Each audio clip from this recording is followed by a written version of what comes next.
Lesson number 1. Never believe a prediction that doesn't empower you. When I was born, the doctors told my parents that I would be dead within the first 24 hours of my life. 35 years later, all those doctors are dead.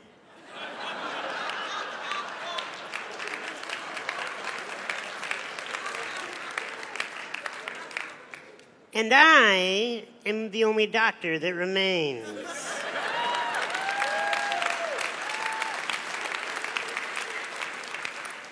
Never believe a prediction that doesn't empower you. How many predictions have been thrown at you your whole life? If you believe predictions that do not empower you, you will wither away and die.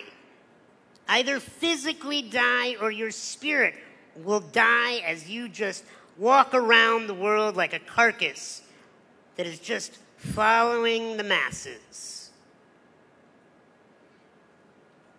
You will be given a lot of titles in your life.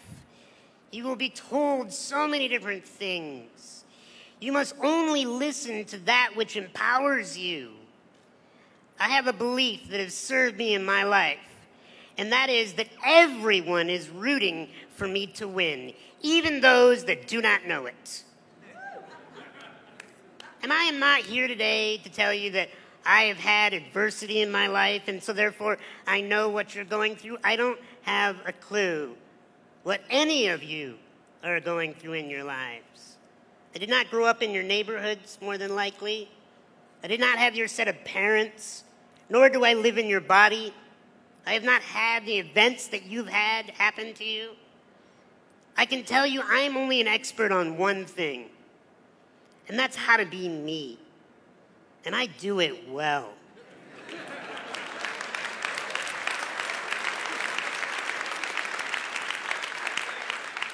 But it's not come easily.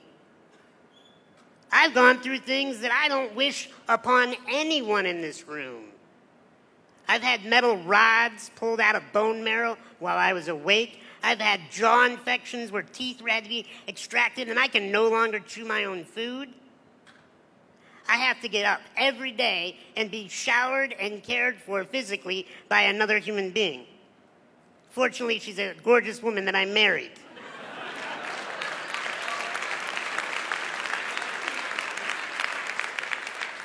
I get stared at everywhere I go, and the moment people meet me, if they don't know a thing about my resume, they automatically, just by the human nature, think to themselves, oh, it must be so difficult to be that man. If somebody pities me, they're wasting their time.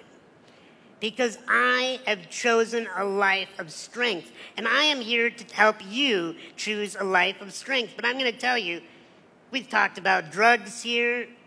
You know what the worst drug to ever hit the human race is? Pity. The moment you feel sorry for another person, or the moment you feel sorry for yourself, you're hosed.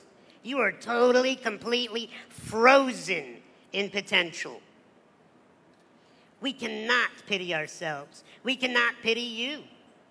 Yes, I get to go home today.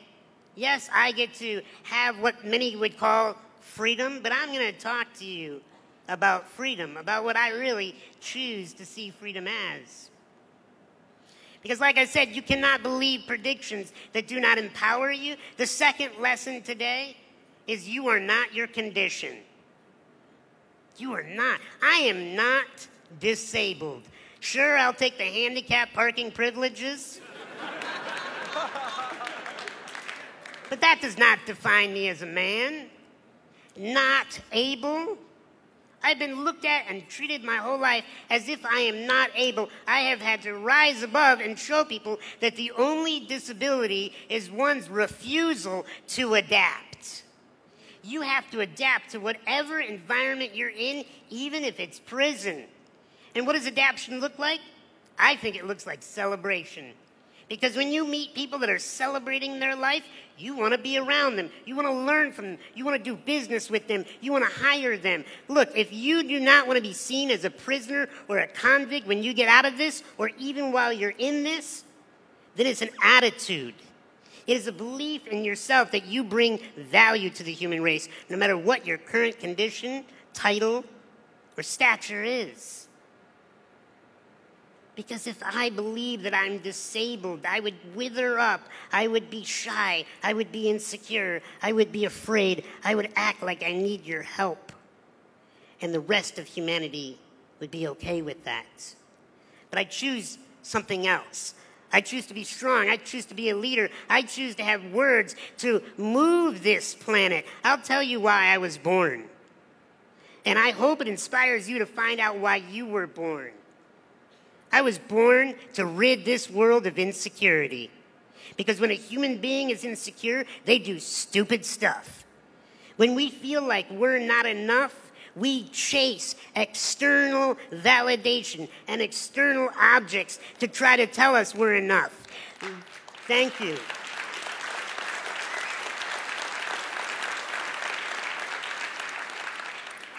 You are enough. I'll tell you, I made a pledge as a therapist to love all human beings no matter what they've done. Because deep down inside, I've found that every human being just wants to be loved. Even if they're tough, even if they're scary, even if they're vicious, you get them in the right position at the right time, they'll tell you the truth.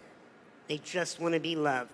You know who they want the love from the most? Not their moms, not their dads, not their wardens, none of these people. They want to be able to look in the mirror and love themselves. And if you can figure that out, then you're going somewhere.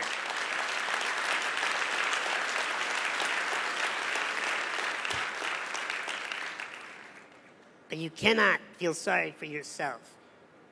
When you feel sorry for yourself, you will wither. But there's a contradiction to feeling sorry for yourself. It's the opposite extreme. It's what I call bullying yourself, beating yourself up, being your own enemy and telling yourself that all those predictions, those negative opinions, they're true, they're right, you're washed up failure, you're not going to amount to anything. Bullying yourself is the most dangerous thing that you could do. You cannot afford to pity yourself. You cannot afford to bully yourself. You have to love yourself. Because the last lesson that I'm going to share with you today, that is, I'm going to teach you what the real prison is. It's not surrounded by barbed wire or electrical fences. The real prisons do not have guards. The real prison's up here. And we all got it.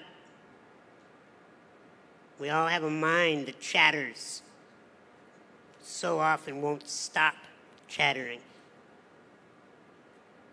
Do you know where your salvation is? It's not outside these walls. I've met so many people that are so extremely successful and famous that are in prison because they're stuck in their minds, bullying themselves, pitying themselves. True freedom is dropping down out of that mind. And what my wife has taught me is drop into your heart, into mastering this beating thing that is more than just sending blood to the extremities. What is it doing?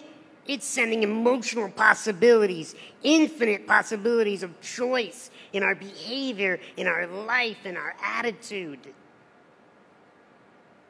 When you love yourself, whether you're sleeping on a prison cot or in a mansion, whether you have food in your belly or you don't know when your next meal is coming, when you love yourself, when you learn to master your emotions, then and only then are you free.